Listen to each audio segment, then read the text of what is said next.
रामलाल, एक गरीब किसान की कहानी। एक समय की बात है। भारत के एक छोटे से गांव में रामलाल नाम का एक गरीब किसान रहता था। रामलाल के पास बस एक छोटी सी जमीन का टुकड़ा था और उसका परिवार, जिसमें उसकी पत्नी और 2 बच्चे थे, पूरी तरह से उसी जमीन पर निर्भर था।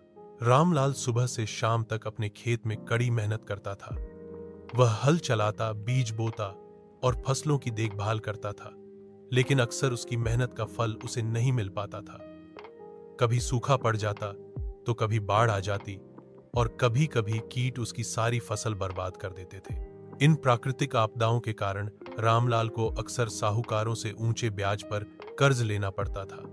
कर्ज का बोझ बढ़ता जा रहा था और उसे चुकाना रामलाल के लिए असंभव होता जा रहा था। उसके बच्चे अक्सर भूखे सोते थे और रामलाल का दिल यह देखकर टूट जाता था। एक साल मानसून बिल्कुल भी नहीं आया।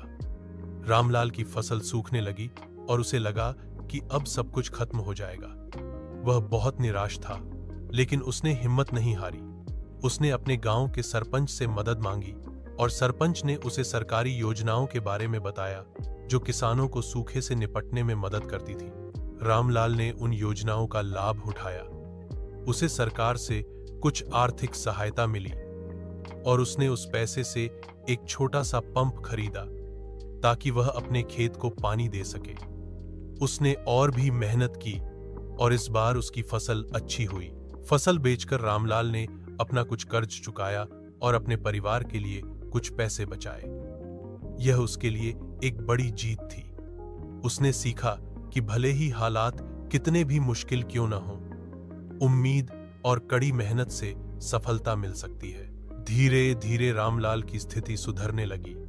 उसने अपने बच्चों को स्कूल भेजा और उन्हें अच्छी शिक्षा दिलाने का सपना देखा। उसकी कहानी गांव के अन्य किसानों के लिए एक प्रेरणा बन गई। रामलाल ने दिखाया कि गरीबी सिर्फ एक चुनौती है, जिसे दृढ़ संकल्प और परिश्रम से पार किया जा सकता है।